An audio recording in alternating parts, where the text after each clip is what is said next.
Mark Steele.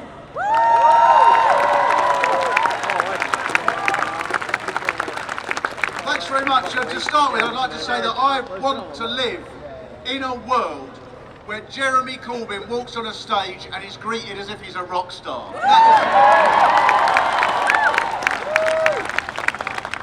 That is a better person to be greeted like that than One Direction in the world I want to live in. But it seems a lot of people are wrong when they've come up here and spoken about the economy, because it seems that there is a group of people who have caused the crisis, that have got all the money, that need to have their books balanced. And that is the people who've got the money in this country, the poor. It seems it's the poor who've got it all.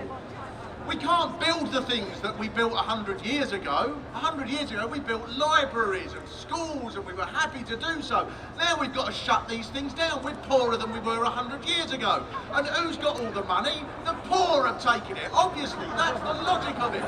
Walk around London, see who's got the money. The poor in their gold sleeping bag, rolling in it.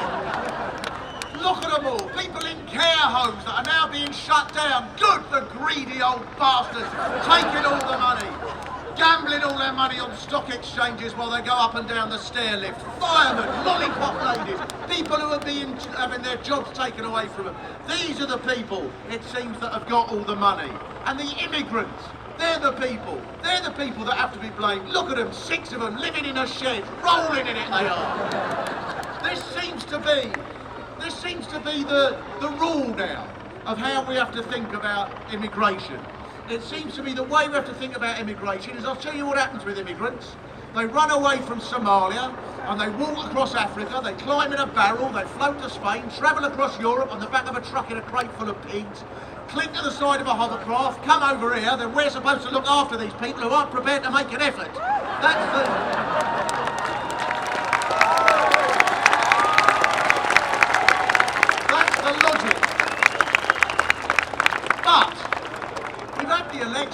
This is the rule now. We've had the election, we've had that argument, put up with it. It's finished. That must be what the Conservatives thought. We've won. That's the end of it. And I hope that every one of them is looking now and thinking, oh shit, it's not the end of it, is it?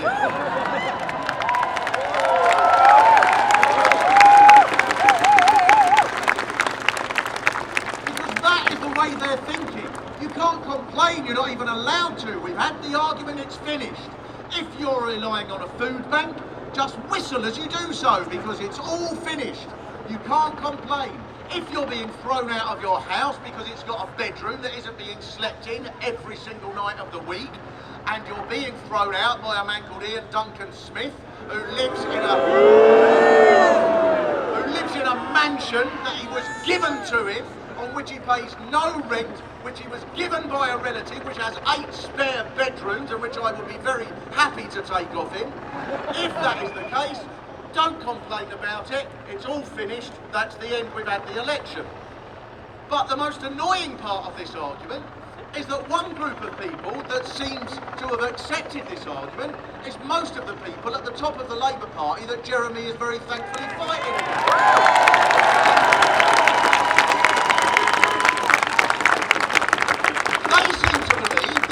Labour lost the election was that they weren't pro-business enough. That seems to be the reason they lost. Maybe that's the case. The place they lost most of all, and most heavily of course, was in Scotland. Maybe that's what happened. Labour went round to the council estates of Glasgow, and all the people in the council estate said, I'm not voting for you because you are promising to abolish the non-dom tax evaders, and I've got 10 of them living in here. All of them want to set up a business and channel their money through the wife's account into the Cayman Islands. We're not voting for you. That presumably is the reason they lost their votes in Scotland. In Brighton, the very marvellous Caroline Lucas, who we heard from, she won overwhelmingly, even more than last time, by 7,000 votes. Presumably the reason that people turned away from the Labour Party and went to the Green Party is because the Green Party is more pro-business. That must be what happened. And that is why it seems that when you look at the election in that way, you can look around and say this: Where there was an alternative, that had credibility, where there was an alternative that looked to inspire people, an alternative to the squalid, decrepit, filthy, rotten attitude that says that a tiny handful of people at the top of society have every right to take the lot and to then squander what there is left, and to say to the people at the bottom of society, the 30% that Jeremy was talking about, say 30% of people having 1% of the wealth, that you've got too much. To say to the poor, you've got too much. We want even more. We want the Roman Abramoviches and the Mittells and the very rich people, the people like Osborne and Cameron, born into tens of millions of pounds of wealth. We think it's not enough that they've got that much. We think they should have more and you should have even less. Where there was an alternative put forward to that squalid attitude, then people did vote for it and people did take it up. The reason that Labour lost was not because they were too left-wing, it's because they didn't inspire people, they didn't make people think, yes, here is an alternative that I can believe in. And that is why the movement has to create that. And that's why this is a fantastic day today.